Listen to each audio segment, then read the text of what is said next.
Hello and welcome to the Ice Guys, brought to you by the National Hockey Now Network. This is the show that takes you into the world of the National Hockey League. Every game, every day, from a betting perspective. With pro sports handicappers, Ian Cameron, Alex B. Smith, and various guests from the world of hockey and sports betting. And now, here's your host, Ian Cameron. Welcome to the Ice Guys, presented by National Hockey Now. It is Thursday, December 20th. Cameron with you. A bit of a frantic Thursday. I was doing a show before this one, so that's why we're a little delayed with the start today. And we're scrambling a little bit because our guest that we initially had scheduled, Jonathan Hardy, is feeling under the weather. Actually, he's sick, vomiting, all that bad stuff, all that nasty stuff. So he's in a bad way right now. Couldn't make it onto the show. So all of a sudden, though, he recommends, hey, I've got someone that would like to be on and can fill in for me. And here he is right now, joining us on the Ice Guys show. Matt joining us. What's up, Matt? Welcome to the Ice Guys.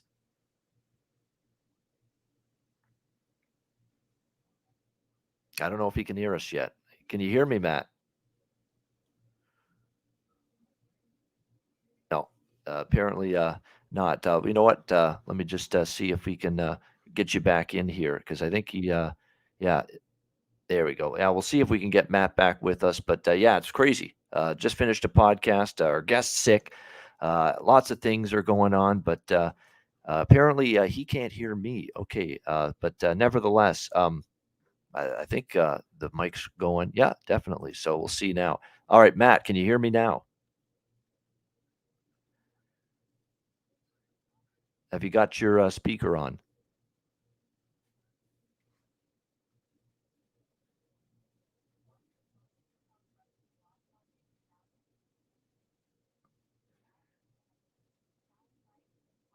Yeah, it looks like Matt can't hear me now, because I definitely, you guys definitely can. So we'll see if we can get a connection here with Matt. In the meantime, we do have, by the way, for those of you that are worried that we didn't get a chance to preview and talk about the game with the Flyers and the Leafs.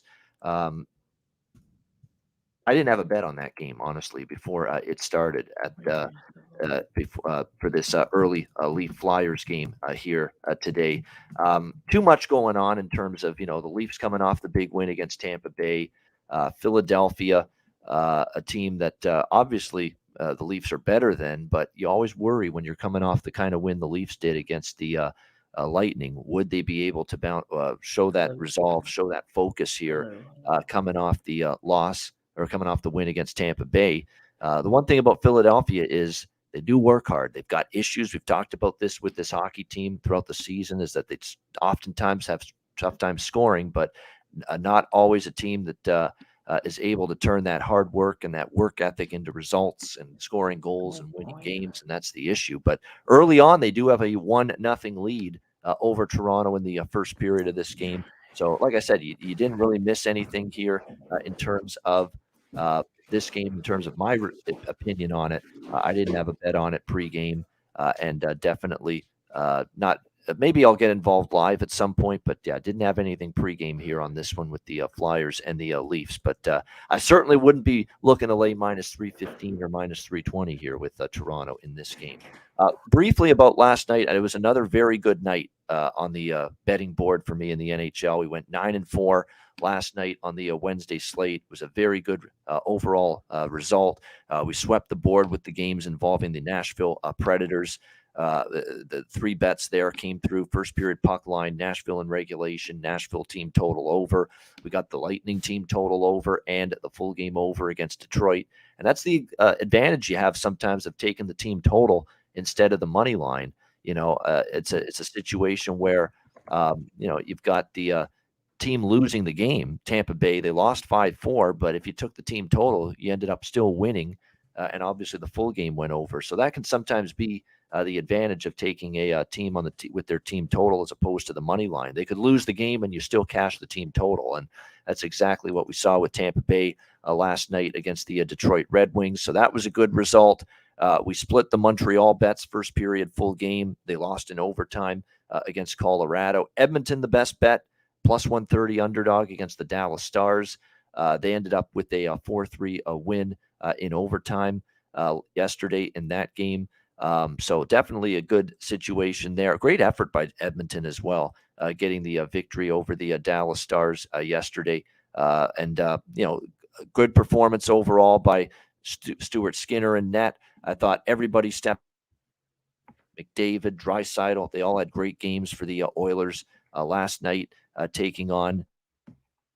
And it was one of their better efforts in quite some time, getting that 6-3 victory, Edmonton over Dallas yesterday. They can keep it times, there we go. Getting a streak together, getting a win streak together, and getting one good performance to roll over into another good one has been the issue at times for the Oilers. So we'll see if they can get on a bit of a run after a nice win against Dallas last night. I think our guest can hear me now. Is this true, Matt? Can you hear me now? This is true. Sorry about that, Ian. I can hear you now. No, it's okay. We should have tested this before the show, but I'm trying to get it started because we're starting late, and then it was last minute that you're joining us. So it's just, this is what happens when you're doing a live show sometimes. You got the place, but looks like we are set now. So introduce yourself, because I'm not too familiar with you. You're just someone that Jonathan said, hey, talk to this guy. He'll be on the show instead of me because I'm sick today. So tell us about yourself a little bit. Awesome. Well, thanks for having me on, Ian. So yeah, my name is Matt Wright. I am the current program coordinator of Champions Hockey based out of Fredericton, New Brunswick, and the assistant coach for our U16 Eagles prep school team. Played hockey my whole life, went away to play junior hockey in Yarmouth, Nova Scotia, Bridgewater, Nova Scotia, and then the Valley, so all Western Nova Scotia, and then came home to play hockey at St. Thomas University. Unfortunately, after my first year, the program decided to go separate ways. So luckily enough, they honored my scholarship. So I stayed at STU, got into coaching, and I've been coaching now for about 9 years, and just a big hockey fan. So really looking forward to breaking down some lines, talking about the games tonight, and a little bit of everything. Yeah, and you're into betting, correct? That's what I hear. Yeah. I mean, I do all right. Just kind of win some, lose some, like everyone else. But I like hockey. I bet a little bit more football than hockey. But lately, I've been into the hockey a little bit. I know there's some really good games on tonight. So looking forward to talking about the matchups this evening. Yeah, definitely. And I'm just seeing it now. Bridgewater Lumberjacks, South Shore Lumberjacks. Junior hockey, St. Thomas. So you're in a bunch of different places there in your playing days, correct? Yeah, mostly in Nova Scotia for 3 teams there in Junior A, and then home at St. Thomas for 1 year before the program folded. So unfortunately, kind of got early retirement when that happened, but it was good to get into coaching, and definitely kind of sunk my teeth into the coaching side of things here the past 9-10 years. And how much fun have you had in the coaching side of things? Yeah, it's everybody that's told me says we love it. I love working with the kids. I like growing the game, growing the next generation of hockey talent. I'm sure there's a level of satisfaction and fulfillment from that. Yeah, for sure. It's great with the job I work for, where with our program, our company, Champions Hockey, we work with everywhere from 5-6-year-olds who are trying for the first time, all the way up to our pro group, which has NHL, AHL, East Coast, Europe players, a little bit of everything. So throughout the span of the year, I'm working with, U13, U15, U18, junior guys. So getting to work with all different age groups is kind of probably the most exciting thing about my job. And right now, working with our prep school team, a U16 team, it's a lot of fun working with those kids each and every day. It sounds great. So Champions Hockey is what that is. Do you have a site? Correct. Yeah. So it's www.championshockey.ca. So check her out. It's got a lot of stuff there, a lot of different programs coming up in the new year. So anyone in the New Brunswick region who's looking to, at all levels, looking to get on the ice, don't be afraid to reach out. There you go, championshockey.ca. So there you go. Check out the site there.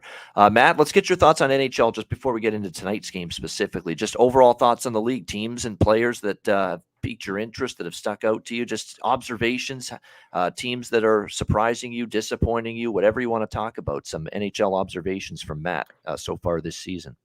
Yeah, for sure. I think the first thing you have to look at is kind of the success the Boston Bruins are having this year. I think looking with Krejci coming back, and they had some injuries going into the start of the year, not sure about Marchand, and not new coach, not really sure where that team was going to go, and kind of the success they're having this year is just shows the culture they have in that dressing room with the leadership they have. That's one team that's definitely caught my eye. You just look at sticking in the Atlantic. You look at the success Toronto, Tampa, and Boston, the top of the Atlantic, continue to have. And then moving into the West, I think the big surprise in the West would have to be Seattle this year. I think after what they had last year, starting out as a new team, an expansion team, I don't think there was too much hype or pressure or expectations around that team this year, but they've kind of found their footing and they're making some noise in the West. So I would say in the East, Boston, and in the West, Seattle will be the two teams I think would be the biggest surprises and a positive side of things for myself. No doubt. And that's two good choices in terms of teams that have really been impressive. Boston, especially when they started the season with no Charlie McAvoy right away. Grizzlick and Carlo missed time on the blue line. Marchand didn't start the season right away either. And they were still winning games left and right early in the season with key injuries up front and on the blue line. Very impressive. And Seattle, you're right, very surprising to see them being this good so far this season. All right, let's get into the Thursday card. We've got 7 games remaining. Of course, we've got the Flyers and the Leafs, the next generation game in Toronto, which is already underway. And it is 1-0 Flyers in the first period. We'll keep you up to date with that. But the rest of the games are tonight, and we'll start with the Battle of New York. The New York Islanders and the New York Rangers. Rangers minus 155, home favorites, 5.5 the total in this game. Rangers losing to the Pittsburgh Penguins on Tuesday night. I liked Pittsburgh in that game largely because of them getting their first shot at the Rangers since losing that first round series in 7 games. Remember, Pittsburgh was up 3-1 in that series. Rangers came back 1-7. Crosby got KO'd in that series by Jacob Trouba, and it kind of changed the whole complexion of that series. And Pittsburgh was wound up for that game. Make no mistake about it. And they end up getting the better of the Rangers. So that snaps a 7-game win streak for the New York Rangers. They'll look to bounce back here tonight against the Islanders, who have lost 4 of their last 5 games. Suddenly kind of going in the other direction, losing to Carolina, Boston, Arizona, and Colorado. They did get the win against the Vegas Golden Knights 5-2, which was a nice win, but their only win during that span. We'll see if they can get back in the win column here tonight against the New York Rangers. Rangers, though, not going to be easy. And look, to be honest with you, they didn't play a terrible game, the Rangers, against Pittsburgh. It was a pretty even game. Just the Penguins ended up capitalizing in the third period. It was a lovely give and go and a beautiful finish by Crosby to really give them that 2-goal cushion, which ended up being the game-winning goal against the Rangers the other night. You look at the matchup here in terms of lately, again, the Rangers are the team that's been in better current form. And really the change for the Rangers has been, you got to give Gerard Gallant credit, an East Coaster. I know you guys, a Turk as they call him. Gerard Gallant's done a nice job putting the kid line back together. Hedel, Lafreniere, and Kakko, which was such a good line for them in the playoffs last year. He's pushed all the right buttons, and so I hope it simmers down the crowd that wanted him fired a couple weeks ago, which was absolutely absurd. Hopefully now people have settled down and realized, hey, you're not going to get rid of this guy. He had a great season. They had a little struggle earlier in the season, but he's doing the right things right now. Kreider, Trocheck, and VC has gained some chemistry. Barclay Goodrow has actually been a nice fit with Panarin and Zibanejad on the top line for the Rangers. So he's pushed all the right buttons, changing up the lines, and they've all worked out pretty well for the Rangers. The Islanders, on the flip side, they've obviously been dealing with the loss of Adam Pelech on the blue line. He's on IR right now, upper body injury. That's one of their best blue liners. So obviously everybody else has to pick up the slack a little bit more in his absence. Looks like from a goaltending perspective tonight, Ilya Sorokin will be the starter for the Islanders. We expect Shesterkin for the New York Rangers. They're actually one of the few teams, New York, the Rangers, that is, that does not play tomorrow night. So you would think with no back-to-back situation, you're going to see Igor Shesterkin in that tonight. And we've talked about Sorokin here lately that, he's not been nearly as good the last few starts. He had given up 3 goals or more, actually a total of 13 goals in 3 straight starts against St. Louis, Carolina, and Arizona. He did bounce back against Colorado, though. Even though they lost that game in a shootout 1-0, he was magnificent. He faced 46 Colorado shots. He turned aside every single one of them. So a big bounce back effort from Sorokin, even though the Avalanche ended up winning that game in a shootout the other night. This is a tough one for me. I lean Rangers. I don't know if I love the price. If I bet Rangers, it would only be in regulation in this one, but I'm not overly enamored with this side here either way. But I lean Rangers, but not sure I'll end up getting involved with it. What do you think here, Matt? Islanders and Rangers.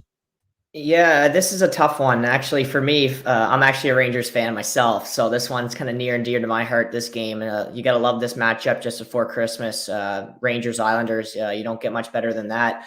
And like you said, it's nice to see the Rangers playing better hockey. The fact that, people are asking for Turk's head a couple weeks ago just really was ridiculous. Especially because it's not like they were playing terrible hockey. The rest of you look at the Metropolitan Division, it's stacked right now. It's night in, night out. You got 6-7 teams there that could make the playoffs out of the Metropolitan. It's that stacked. But to me, this is a goaltending matchup between Shesterkin and Sorokin. People have been saying this year that Sorokin is kind of the favorite for potentially for winning the Vezina. Don't sleep on Shesterkin. To me, this is a great matchup. Like you said, I'm not a huge fan of the line myself. I don't know if I'm going to put anything on this game just because these teams always play each other tight. It's always a 1-goal game. I think the number at 5.5 is a great number for staying away from it, because I see this potentially being a 3-2 or 4-2 game. So I don't think it's one that you want to be throwing too much money on myself. I am also leaning Rangers, just not because I'm a Rangers fan, but because the Rangers have been playing better hockey as of late. And like you said, that kid line is really starting to find their groove here. Another big night the other night. Even though against Pittsburgh, I'm not surprised the Rangers lost that game. Like you said, with what happened last year in the playoffs, I think that's one that Pittsburgh had circled going into the start of the season. So for me, this is going to be a close game. It's going to be a low scoring game. I look at it potentially a 3-2 Rangers win, but I think I'm going to stay away from the betting on this one. Wait for props for the Rangers. Goodrow, VC, anybody on the kid line are worth a look right now, because those have been the three on that line. Hedl especially, he's picked up his point production big time the last few games.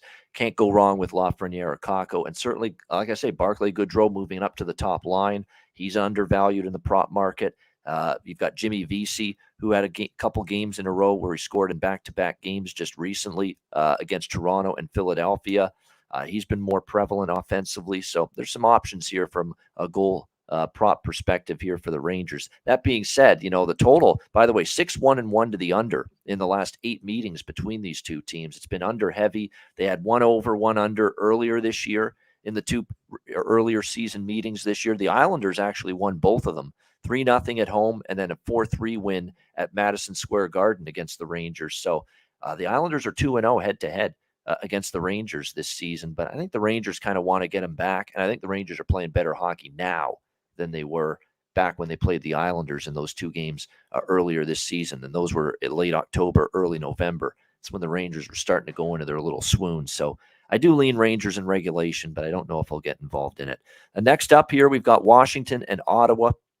Capitals -125, road favorites, 6.5 the total in this game. The Ovechkin watch, if you will, continues as going into this one. Of course, Ovechkin continuing his pursuit of history. He hasn't scored in the last 3 games, still sitting behind Gordie Howe on the all-time goals list, second place, right behind Howe, who has 801, and of course Ovechkin stuck on 800 right now.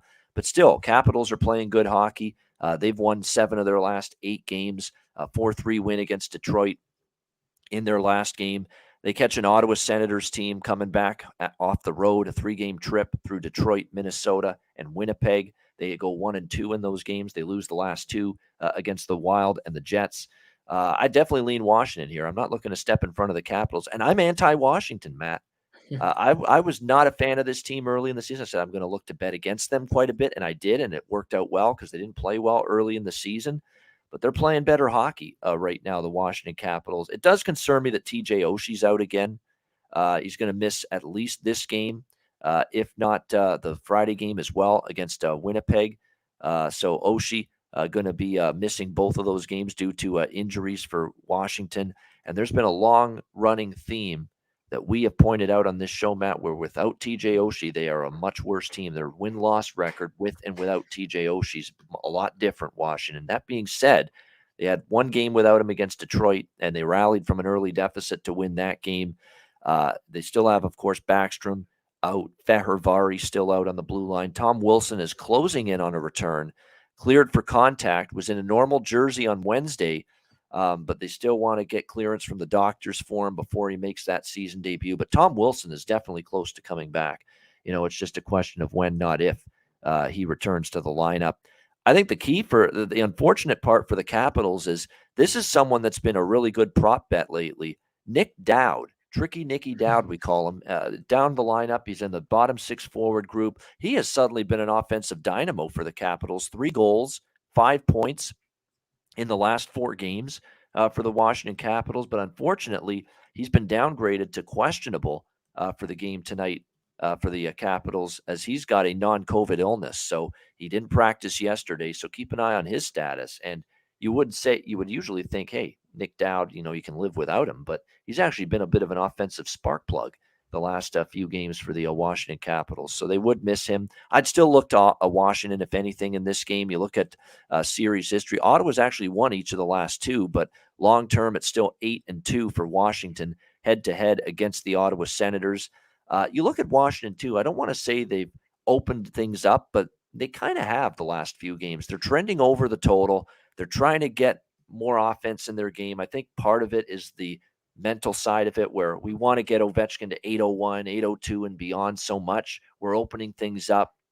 We're taking more chances. If I'm a blue liner, I'm pitching in more than I normally would. So you're seeing the Capitals play a little bit more of an up and down style of hockey lately. And that could translate into the over here in this game. Ottawa back home, where I think they don't mind playing a little bit more of an up and down style of hockey. And keep in mind, too, these two teams, when they've met the last 3 times in the Canadian nation's capital, that being Ottawa, all 3 games have gone over the total. We've seen 5-3, 7-5, and 5-2 final scores between these two teams the last 3 times they've met here in Ottawa. So definitely looking at the Capitals and the over if I'm betting this one. What do you think, Matt? Capitals, Senators? Yeah, I think you're right on with the over for this one. Like you said, both these teams like to open it up. And for me, Ottawa is that type of team. Like, they don't mind, winning 5-2 or losing 5-2. They're all in. They're all in their offense. They're short on the back end right now. We both know they're a couple D away from really being a playoff team. They just recently signed Zub there yesterday for a 4-year deal. But to me, Ottawa, look to them to open it up. Former teammate of mine, Drake Batherson, has been on fire lately. That you got players, Giroux's really starting to find, his footing with the Sens. You look at what Brady Tkachuk brings as their captain. Great fight a couple weeks ago, kind of to spark Ottawa against the Rangers there, center ice tilt there at MSG. But to me, this one screams over. You have, especially with Washington, like you said, they're not the same team without TJ Oshie. But the style they're playing right now is let's try and get one, give them one, back and forth hockey. I wouldn't say it's the most systematic hockey that either one of these teams play. But if you're a casual fan, this would be a game that you'd love to go watch or love to tune into, because you're going to see 2-on-1s, you're going to see 3-on-2s, you're going to see breakaways, you're going to see power plays. This is a game that's exciting for a fan to watch. It might not be, probably from a coaching side of things, the most clean game you're going to watch tonight. But for a fan side of things, this is one you want to tune into. I do think Washington is the better team still. I think Ottawa's still a year away from maybe 2 years away. They need, Sanderson's really starting to come on the back end. You see that him playing in the top 4 minutes has really helped him. But to me, Ottawa's still struggling. They're not getting the best goaltending, kind of what they hope for. Cam Talbot, he hasn't been terrible, but he hasn't been great either. And to me, I look at this game being a 5-3 game with potentially Washington winning. Yeah, I agree. I think goals is the best way to bet this game, honestly, is over. I think I like the total a little bit more than the Washington side, although, again, it's a reasonable price. It's $1.20, $1.25 with Washington here on the road. 7-1 in their last 8 games. I think it's just this whole Ovechkin thing. It's actually got them playing with great energy too. And again, long term, it's been dominance here with the Capitals. 17-4 last 21 head-to-heads against Ottawa. 5-1 in their last 6 trips to Ottawa for the Capitals as well. So yeah, Washington here and also over the total in this one for me.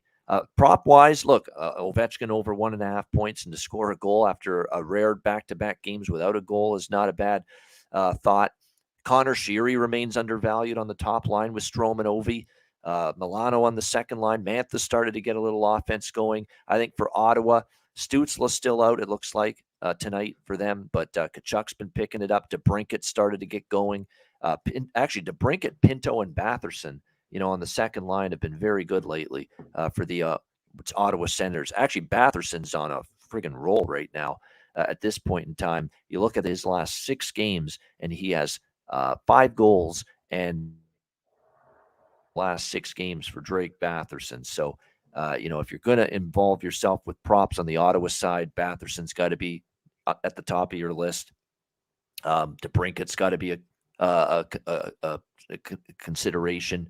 Shane Pinto's got to be a consideration. So that whole line right now, that second line is really getting things done for the Senators at the offensive end of the ice, no question.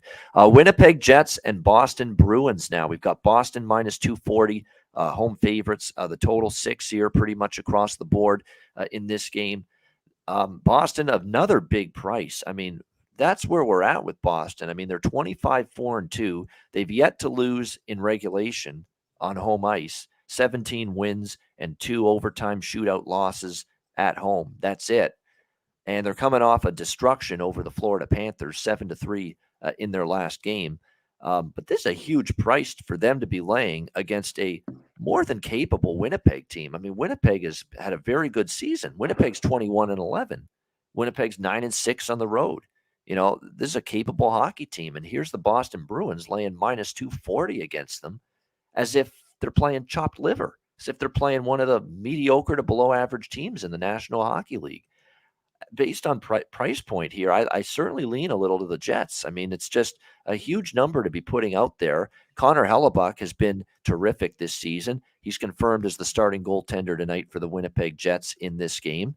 And you look at Boston, too. They played Florida. They've played, a bunch of big games, close games where the Kings and the Islanders games went to a shootout. They played Vegas twice, the Bruce Cassidy, bowl, if you will. They played some big-time games. Winnipeg, more than capable. I mean, in this game, you look at even in Boston, when Boston's beaten them there the last 2 times, they were close competitive games, 3-2 and 5-4. It's not like the Bruins beat the Jets very easily in terms of those 2 games. So, it's just a huge number to be laying with the Boston Bruins here in this game, even though they've been absolutely magnificent. And the thing that's scary about Boston, and we've talked about this, Matt, with them, is it's not all Bergeron, Marchand, Pasternak. No. DeBrusk's had a nice year. Taylor Hall's had a resurgent offensive year. Charlie Coyle is giving them offense down the lineup right now. So there's definitely a lot of different play. Thomas Nosek, is giving them depth scoring too, the Bruins, throughout the course of the season. So it's been all hands on deck. It is worth noting, Craig Smith, this guy's gone through a lot. He's been healthy scratched. He's been in and out of the lineup. He's had a tough year offensively, sitting on just 1 goal and 3 assists. He was sent down to Providence in the American Hockey League. They've called him back up, and he will be in the lineup, albeit on the 4th line for the Boston Bruins tonight with Tomas Nosek and Nick Foligno. I'd still sprinkle on him to score a goal tonight. I just get that.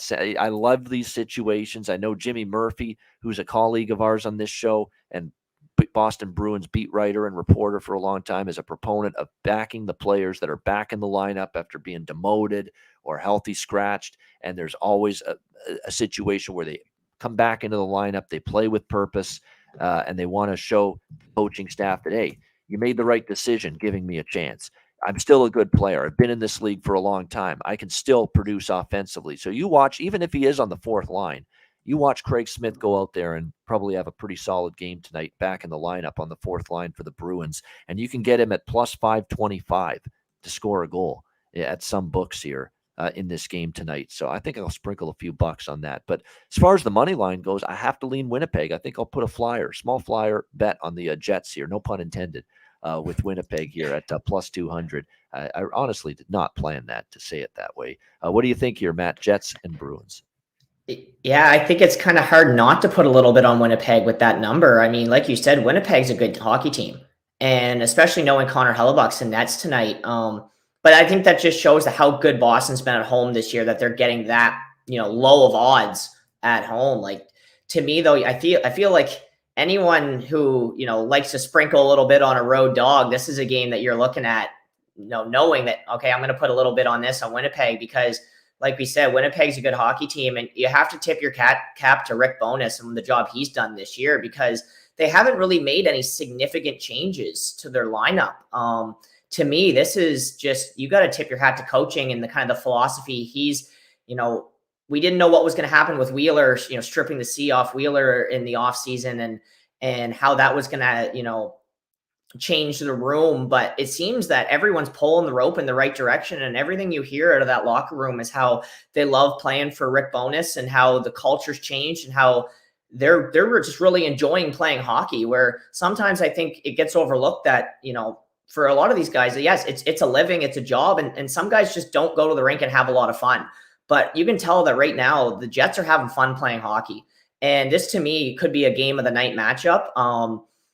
I look at, like you said, if Smith buries one, I'll be watching for that. That would be great to see. You love a guy who's up and down, in and out of the lineup, and battling adversity. And to me, this is a game right here that, Boston wants to go into the holidays with this record. It's something they want to have, is where they go in not losing a game in regulation at home. So, but to me, I just, as someone who likes the action a little bit, I got to go on the Jets, to me, to put a little bit money down, to win this game. If not win, but at least maybe a plus 1.5. But I'm definitely going to look to Jets. That being said, this could easily be 7-3 Bruins, the way they've been playing lately. Like you said, the way they handled their business earlier this week. But tip your cap to Rick Bowness and the Jets. And that's a team that I don't think people had potentially in the playoffs. If they did, they had maybe as a wild card team, but they've definitely been much improved compared to where people thought they would be going into the regular season. Yep, no doubt. There we go. I like this. We got a comment from a Jets fan in our YouTube chat. Jets 2, Bruins 3 in overtime. Pasternak game-winning goal. And he apparently, from all indications, he's a Jets fan. You see in the display picture there. So that's an unbiased take right there. We love to see that. Yeah, you got it. When you're a fan of the team, you got to give unbiased opinions. Like, I grew up a Sabres fan. I still like to see them do well, but I don't come on here every day saying the Sabres are a good bet. You got to pick your spots for sure. And you got to separate your heart from your betting decisions, as we always say. Speaking of betting decisions involving Jets players, don't sleep on Sam Gagner, the old veteran. He's on the second line now. He's getting power play minutes. He scored the other night. He's a good undervalued prop option here. He's actually scored 2 goals in the last 3 games and has 3 points in the last 3 games for the Jets. So Sam Gagner is a good bargain bin option in the player prop market.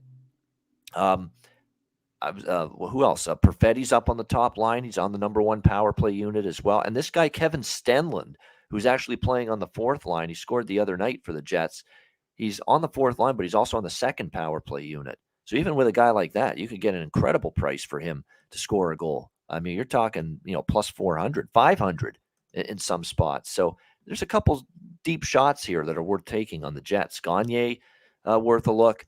I think Perfetti worth a look. You could even go with Morgan Barron. Carson Kuhlman, I'm going to stand by looking toward him to score a goal, even though he didn't the other night, because he's playing on the top line for the Jets alongside Scheifele and Perfetti. So you could go back to Carson Kuhlman again. And like I said, Stenlund, because he's getting power play time. Again, sprinkle a little bit. I think you might get a return on at least a couple of those potentially tonight in this game. All right, Carolina, Pittsburgh. One of the games of the night for sure here. Pittsburgh minus 130, home favorites, 5.5 the total, shaded to the over in this game. This is a rematch, by the way. These two teams just played each other on Sunday down in Kakalaki, and the Carolina Hurricanes got the 3-2 win in that game over the Pittsburgh Penguins. Pittsburgh, after the game, was pretty frustrated. They felt, hey, that game we had a lead in the third. We let it get away from us and said, we made some mistakes that kind of gave the game to the Hurricanes. We can't wait to see them again and kind of pay them back. There were a couple players that said that following that game. So this is definitely a spot Pittsburgh looking to avenge that loss. And look, it's not easy to go against Carolina right now. They're playing some excellent hockey, no question about that. Pyotr Kochetkov in net has been absolutely scintillating in between the pipes for the Hurricanes. Sebastian Aho, I thought he might come back against New Jersey. He didn't. Still questionable. Game time decision for tonight for Carolina. Tristan Jarry confirmed in net for the Penguins. He was very good to preserve the lead against the Rangers the other night. But I think the short turnaround revenge spot, Pittsburgh's now won 6 straight home games. They lost to Carolina Sunday. As much as it's tough to bet against Carolina right now, I'm going toward Pittsburgh here at minus 130 to minus 140 right now, depending on which book you look at. Actually, you can get as low as minus 129, minus 132 in some spots. So make sure you shop around here, get the best of the number. But I do like Pittsburgh here to rebound and get the best of Carolina after Carolina beat them on Sunday. And this is also Alex B. Smith, not on the show today. He'll be back tomorrow. This is his best bet for the show today. Pittsburgh money line here, minus 132 for the Pittsburgh Penguins for Alex B. Smith. What do you think here, Matt? Hurricanes, Penguins. Yeah, this is going to be a great hockey game. I think you got to just tip your cap to what Sidney Crosby's done this year. It's crazy that, how great he's been this year and how he's not getting any, love where he probably should be for the year he's putting together. And it just shows what type of player he's been and what kind of leader he is. I think, at his age that he's right now, I think he's on pace for 107, 108 points this year. Close to 50 goals. I don't know if he's going to get there, but I mean, every night you look, he's got 1-1. So you just never know. But to me, like you said, Pittsburgh's been dominant at home lately. This is one right now for Pittsburgh. To me, I like Pittsburgh by potentially 2 goals in this game. I like the over as well in this game. I'm looking at potentially a 4-2 Pittsburgh win, empty net goal to hit the over. But the way Pittsburgh's been playing, the way Malkin's been playing as well, he's not getting enough credit also. He's playing well. Gensel is probably one of the most underrated players in the league. It's crazy the fact that Chris Letang's back already after what happened to him earlier in the year. Pittsburgh just finds ways to win hockey games. And to me, this one is, don't take anything away from Carolina. Carolina's, top of their division right now. They're a great hockey team, but like you said, I'm kind of leaning towards Pittsburgh in this one. The loss Sunday, that's number 1. Number 2 is they're at home. They've played very good on home ice. They've won 6 straight home games, Pittsburgh. Carolina is tough to go against. I don't usually, when a team's on a 6-game win streak like Carolina, I usually don't go against them from a betting standpoint, but I'm making an exception tonight because Pittsburgh, I think, they didn't give the game away, but when you have a 2-1 lead in Carolina, you want to be able to button it down and finish that game off and win. And they let Carolina tie it up, then take the lead, and they lost that game. I think they got a chance to bounce back. And keep in mind, too, they faced Casey DeSmith Sunday in the game against Pittsburgh for Carolina. They didn't face Jarry.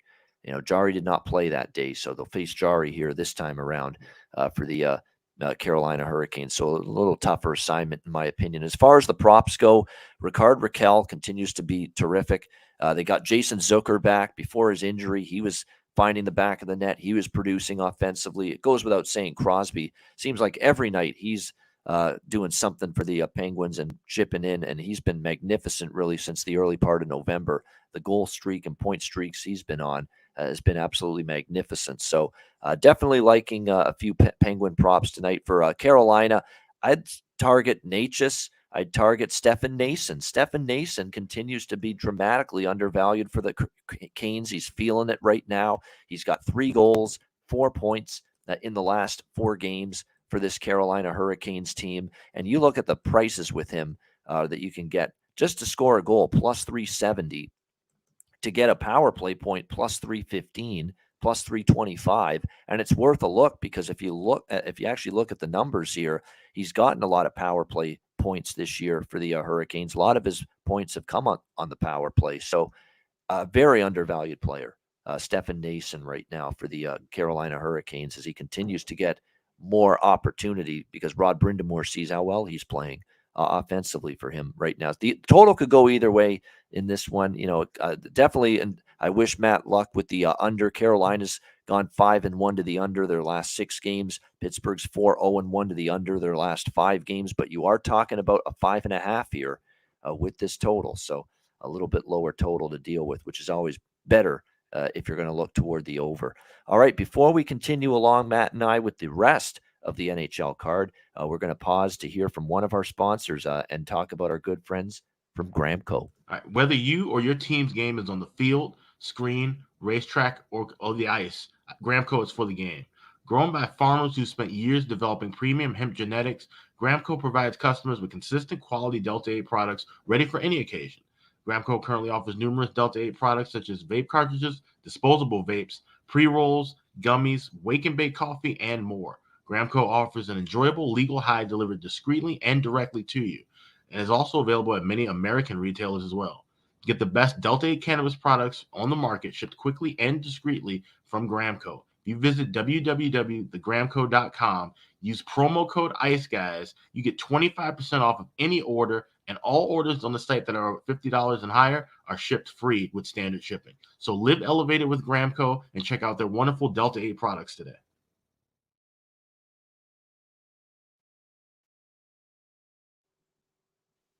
All right, let's continue on. We've got the Seattle Kraken and the Vancouver Canucks. We've got Seattle minus 115 road favorites, 6.5 the total in this game. Vancouver, I've got to see it now at this point before I'm ready to back this team. I took a shot with them against St. Louis the other night. They were off that disappointing, dispirited home effort against Winnipeg Saturday night. They lost 5-1. They said all the right things. We need to start winning our home games because we're not playing well enough here at Rogers Arena, and they proceed to play another bad home game. So, they're 5-10 now on home ice. So I need to see this team step up, get a win before I'm ready to back them again on home ice, especially when you're talking about this kind of price where it's around even money. It doesn't feel like it's great value with a minus 110 type of price with a team that's just 5-10 on home ice this year. Seattle went through a little bit of a funk there, 1-5 losing skid, but they bounced back with 2 consecutive home wins against the Winnipeg Jets and the St. Louis Blues. Coincidentally, the same 2 teams that Vancouver just lost to in a row. So we'll see if Vancouver can bounce back here. For me, I would only look at the over in this game. Vancouver is still struggling to keep the puck out of their own net, or a Seattle team total over. Because you would think they've got the opportunity to do a bunch of the scoring. Spencer Martin, I worry a little bit about Spencer Martin, who there's been many games that the only reason the Canucks have a chance to win is because Spencer Martin was great in net. But, he's now started a bunch of games in a row with Thatcher Demko still on IR. And I don't know if his play is as good as it once was. His play is deteriorating at least a little bit in between the pipes. He's now given up 4 goals or more in 4 of his last 6 starts. That's a sign of a goalie that's not playing as well. It's a sign of a goalie that might be going through some fatigue. A lot of starts that he's not used to at the NHL level. I think Spencer Martin hasn't started double-digit number of games in a row ever before, especially at the NHL level like he is now. So you wonder if he's, starting to wear down a little bit. I'm staying off his side. Again, it kind of seems like it's a desperation, sense of urgency spot for Vancouver. Maybe you want to make a case for them, but I said the same damn thing against St. Louis, and they proceeded to lose that game 5-1 at night where they didn't even have Jordan Kyrou in the lineup either for the St. And actually, no, he was in the lineup that night. It was the St. Louis game. I beg your pardon that he was out. He got the hat trick against the Canucks in that 5-1 win. But regardless, it's a Vancouver team. I need to see it before I believe it from them.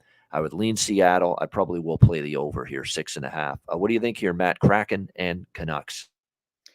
Yeah, the Canucks they've kind of been a mess this year. I don't think they thought it was going to go the way it has. I know they're talking about, look at the Horvat situation that they're dealing with right now. You got your captain, your leader, who you don't know whether he's being shipped, whether he's going to stay. It sounds like he is going to be shipped at some point this year. I'm hearing also that potentially Tyler Myers may be on the move, looking to free up some cap space there. like you said, Demko, he just hasn't been the same as he was, last year. He's, like you said, he's let in four goals his last 3 starts. He's been struggling. In fairness to him, he hasn't got much run support up front. Bruce, there it is, just really isn't going like they thought it would last year. And to me, this is a team that just doesn't have their identity. They don't really know what they are. They signed JT Miller to that big deal last year. People are already on JT Miller about that deal. It just seems that they don't know what their identity is. To me, this is a team that has to take more than a few steps back. I don't think they're close. I think they are one of those teams that are trying to patchwork it together and try and, keep it on the rails kind of thing. But I feel like this team needs a complete overhaul. And it sounds like they have potentially realized that over the past few weeks. And the Canucks Nation, they're a very passionate fan base. And I feel like you're hearing them more and more this year. And to me, this game, I lean Seattle as well. I think, like I said at the start of the show, you got to tip your cap to what Seattle's done, especially early in the year with Seattle with the Shane Wright, where Shane Wright wasn't playing much. And coach says, no, this is, we believe in our group here. And we believe Shane Wright's going to be a really good player for us, down the road. But right now, we're here to win hockey games. And in the NHL, at the end of the day, you have to win hockey games and jobs are on the line. And to me, Seattle, I like Seattle in this game. I also, 6.5 is a big number, but this is another game that could easily hit the over, especially with Elias Pettersson still day-to-day for Vancouver. I look at Seattle to win this game. I don't know if I'll be putting any action on this game. I'll probably shy away from this one, but to me, Seattle is a much better team. Vancouver just doesn't have an identity right now, and there's a lot of turmoil around Vancouver and not just what's happening on the ice.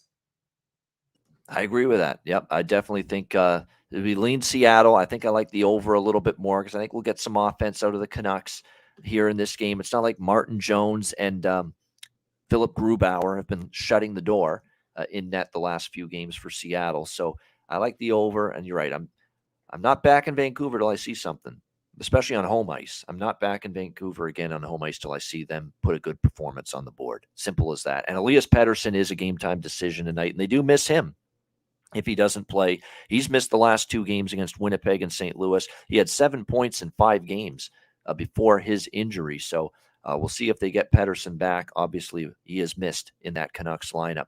All right, Calgary and Los Angeles next game here. Flames -120, road favorite, 6 the total in this one. I'm going to come back to Calgary again tonight in this game. I think this team has a hot streak in them. I think they're showing early signs of a hot streak potentially developing. It's times in the past I've been hesitant to buy into Calgary starting to put their best foot forward. But you look at, I know it's San Jose, so you don't want to overreact. It's not a good hockey team they beat. But 5-2, 7-3 victories in back-to-back games against the Sharks. They got their offense going, their power play starting to heat up. All of these players that are just, they expected a lot from this year, they're starting to contribute. Nazem Kadri's starting to feel it. Lindholm's starting to get going. Tyler Toffoli's been excellent lately. And my guy, Dylan Dubé, who I have been talking about for weeks on this show, who I have been betting his goal prop, his point prop, his power play points props. We've been going everywhere in the prop market with Dylan Dubé the last few games, and he is on a tremendous roll. I think 13 points in the last 12 games for the Calgary Flames, scoring now in multiple games. That's why the difference right now. I mean, Kadri's heating up, Lindholm's heating up, Dubé's been excellent for the Calgary Flames. I'll get the specific numbers on Dubé right now, but yeah, it's been a terrific run for him. He's scored now in back-to-back games, and yeah, this point streak of his, 2, 3, 5, 7, 8, 13 points for Dylan Dubé, yeah, in the last 12 games, just as I said. So it's been an incredible run for him, no question. These are all prop guys that are worth a look tonight, as far as I'm concerned. LA is going to have Phoenix Copley in net tonight for them, coming off a 4-1 victory, their 3rd win in a row, beating Anaheim 4-1. But beating Anaheim is not saying a whole lot these days with how much they've struggled so far this season. You look at the success that Calgary has had against LA. They've won 4 of the last 6 meetings. They've won each of their last 2 visits here to La La Land They won in LA 3-2 back in April last year. And then December last year, they won also by a 3-2 score in LA. So I just think now is the right time here maybe to be buying in a little bit on this Calgary Flames team after some rough times, some inconsistency. Look toward them maybe to get on the beam a little bit here and get on a little the Christmas break. Dan Vladar, by the way, is going to start for the Calgary Flames. He was in net the last time we saw him was against Toronto, a 5-4 overtime loss. But, prior to that game, he did give up 5 in the loss to the Leafs. But prior to that, he gave up 3, 2, and 2 in his previous starts. His numbers are pretty solid this year, all things considered. They have a winning record with him in net. So I like Calgary here, -115, -120, playable price on the Flames. See if we can catch them as they get on a bit of a roll. I like the over as well in this one. I know it's over-centric card for me tonight, except maybe not so much the next game we'll talk about. But this one, I think we could see some goals in it as well with the Flames and the Kings. And keep in mind, that 4-1 game with LA against Anaheim, LA put up 41 shots in that game, and they put up 41 shots in back-to-back games. So they're really firing the rubber at the net, getting a lot of chances, testing goalies, peppering goalies. That's usually a good recipe for overs, these teams that are shooting from anywhere. And it looks like the Kings are doing that right now. So Calgary in the over for me. What do you think here, Matt? Flames and Kings? Yeah, I kind of feel bad jumping on your podcast and agreeing with you the whole time and not mixing it up too much. But to me, I'm also leaning Calgary and the over. Like you said, Calgary's just finally finding their footsteps here. Huberdeau, yes, it took a little bit to get going, but he's starting to find his groove here. I look at Elias Lindholm, and he's really starting to get going. I look at Elias Lindholm for a goal this game. I'm looking him player prop goal for sure. The Kings, I think the Kings overachieved a bit last year. I think they were 1 year early to where they thought they were going to be. I look at the Kings to be a good hockey team here another year or two, but they're just not quite there yet. You might see them slide into a playoff spot as a wild card team. But I think the Kings are, doing it the right way, taking their time with it. They're not rushing things. And I think for the Kings side of things, they're right where they need to be long term. For Calgary, when you make, big offseason moves like they did, sometimes it takes time. It doesn't all come together right overnight. Where I think the fan base and, the league was a little maybe too tough on them early, saying that, wow, bringing in Huberdeau and, bringing in Uyghur on D and losing Kachuk. And there's a lot of changes that happen with this team.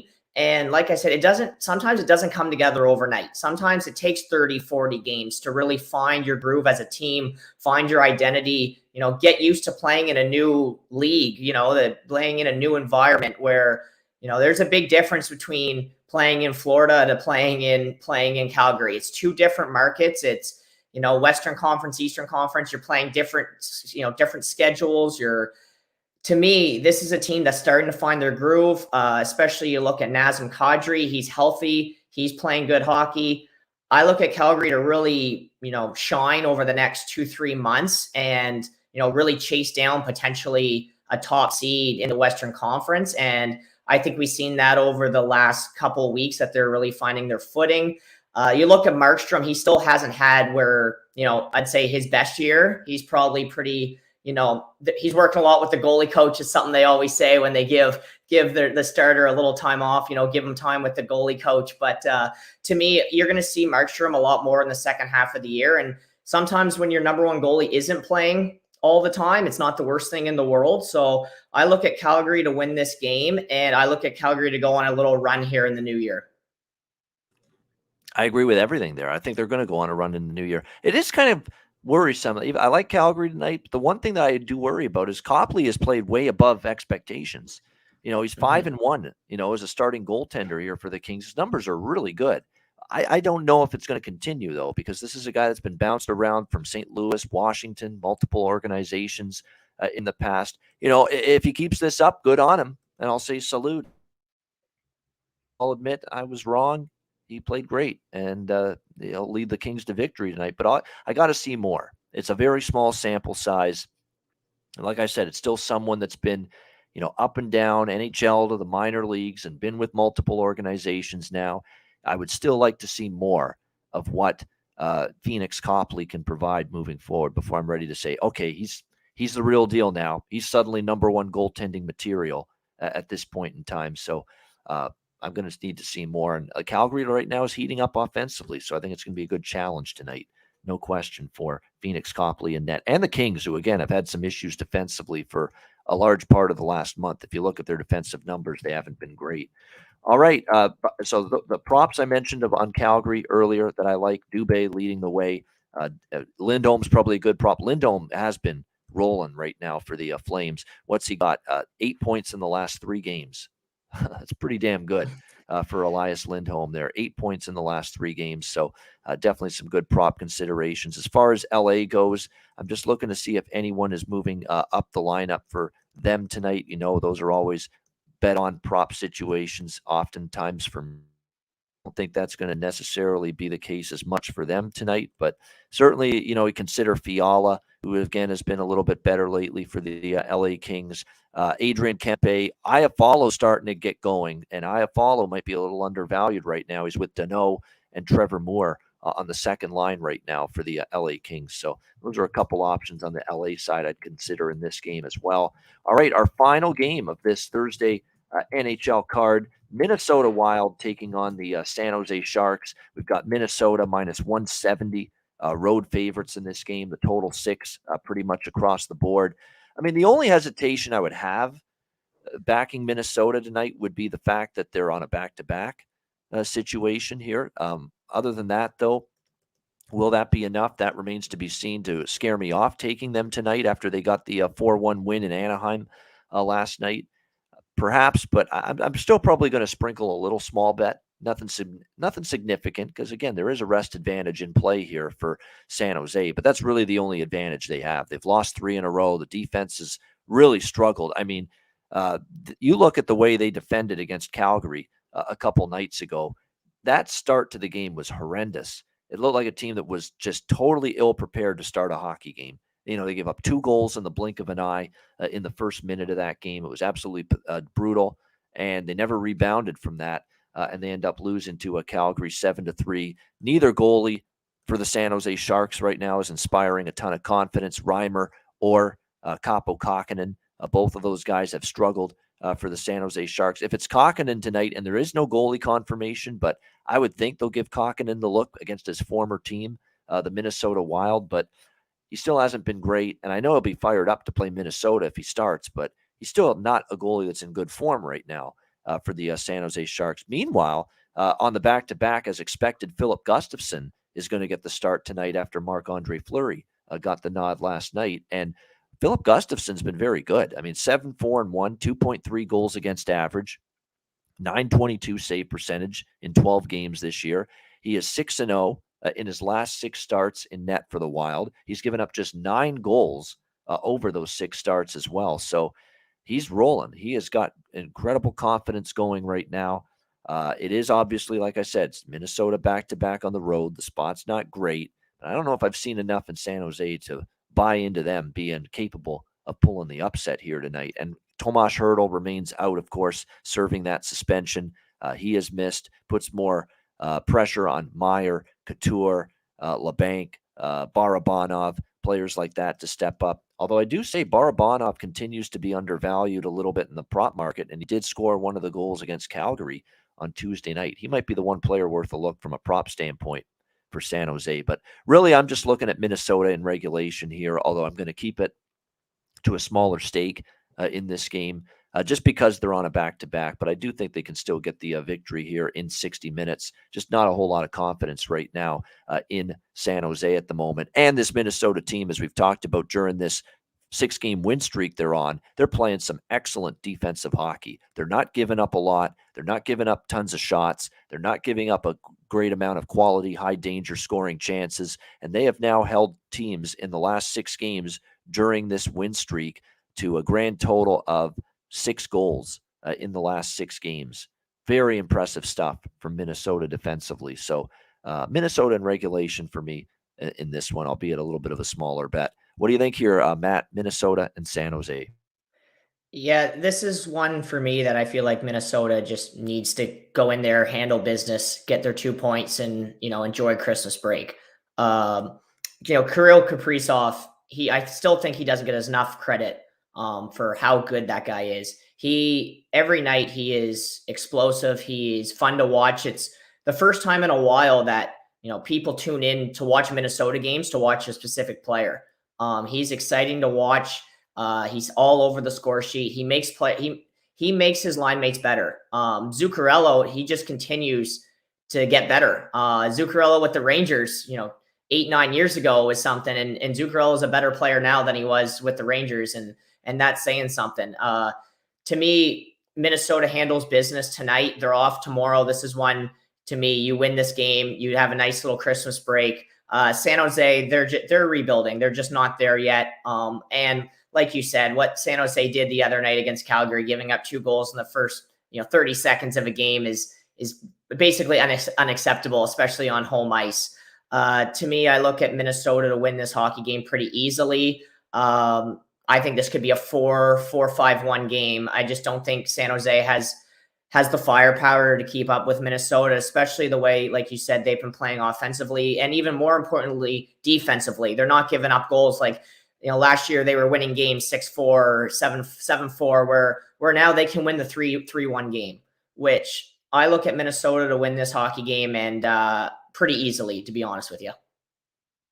All right, Minnesota with confidence, says Matt, to win decisively here. So maybe he might even go a step further than I did and maybe go -1.5 here with Minnesota on the puck line, which would be +150, +155 would be the price if you like the Wild here on the puck line in this game. And definitely in terms of Minnesota player props, really it's been the big guns that have been carrying the way, although Connor Dewar did get a goal last night. But again, Hartman's back. It really rounds out that lineup nicely. But definitely, I mean, you look at and he did score last night as well. I think Hartman probably worth a look here. He Boldy with a goal, 2 assists, and 3 points. He's always a threat. Zuccarello's been insane. The production from him during this stretch. He finally got held without a point in the Anaheim game last night, but still prior to that, this is a guy that just in the 5 games before that had 10 points. So he's been absolutely spectacular, Zuccarello, for the Minnesota Wild. And then you've got Kaprizov, who's continues to do his thing, scoring goals almost nightly. And just in the last 5 games alone, he's got 8 points. So those have been the guys stirring the straw stirring the drink for the Minnesota Wild. It's been that group of players, and it's going to be up to San Jose to contain them here tonight in this game. Great stuff from an unexpected special guest here on the Thursday edition of the Ice Guys. We're expecting Jonathan Hardy. We wish him well. Hopefully he's feeling better soon. But man, you're no average fill-in, my friend. You did a phenomenal job. You hit it out of the park. Matt Wright, thank you very much for filling in last second. Like all of a sudden, he's just Jonathan said, "Hey, ask Matt to be on the show," and I did, and you were ready, and you jumped on right away as the show was starting, and you did a hell of a job. A little technical snafu at the beginning, but we overcame that. Great stuff, Matt. So good. We might look to get you back on the show in the new year. Well, I appreciate that, and anytime you need someone to fill in last minute, give me a call. Like I want to say, just appreciate you having me on. Best of luck with your show, and enjoy your holidays, Ian. And it's going to be an exciting second half of the NHL season, and it's always great that you get some games right before Christmas. So thanks for having me on. I really appreciate it, and like I said, enjoy your holidays. You know what we'll do, and because how much time have you got? You got to run? No, I'm no rush here today. Very good, because we're going to do the best bets segment, but we're going to run a commercial first, and then we'll get to best bets, and then we'll wrap up the show. So think of a best bet that you like the most on this card, and we'll get to that in a second. Patreon.com/IceGuys. Make sure you check that out. Sign up, just $10 a month. Great bonus content. Goalie charts, totals charts, power ratings, the daily betting card on the show, and more. Patreon.com/IceGuys, just $10 a month. We will wrap up the show. Best bets coming up in just a second, but first we'll hear from our sponsors, our great partners, Manscaped. Support for the Ice Guys is brought to you by Manscaped, our good friends at Manscaped, who are the best in men's below-the-waist grooming. Their products are precision-engineered tools for your family jewels. Manscaped's Performance Package, the ultimate men's hygiene bundle. Join over 7 million men worldwide who trust Manscaped with this exclusive offer for you, courtesy of the Ice Guys. Get 20% off of any purchase and free worldwide shipping with the promo code ICEGUYS. That's promo code ICEGUYS, all one word, ICEGUYS at manscaped.com. If my math is correct, that's about 400 million balls that you can help preserve with manscaped.com using the promo code ICEGUYS. You get the Performance Package 4.0. It is a game changer. The Lawnmower 4.0. It takes care of this, among other things. It'll keep you trim as can be. The Lawnmower 4.0, waterproof. Same thing with the Weed Whacker, which takes care of your ear hair, nose hair. I mean, nose hair in particular. You know, I'm getting up there in age, and nose hair is becoming definitely more of an issue. This will take care of it. It feels like someone's tickling the inside of your nostrils sometimes. It pisses the hell out of me. It bothers me. I need to take care of that shit. This will take care of it for you. The Weed Whacker makes part of the package that you get with your Manscaped purchase and the Manscaped Performance Package 4.0. You also get the ball toner. You also get the ball deodorant, keep you smelling good and looking good and feeling good down in the nether regions. This package is really going to make you feel good and look good and look better, slim, trim. That's what it's all about. And manscaped.com can help you out with that. So make sure you take advantage of this. Manscaped.com. Get 20% off and free shipping with the promo code ICEGUYS at manscaped.com. That's 20% off with free shipping at manscaped.com, and use the promo code ICEGUYS. Unlock your confidence and always use the right tools for the job with Manscaped.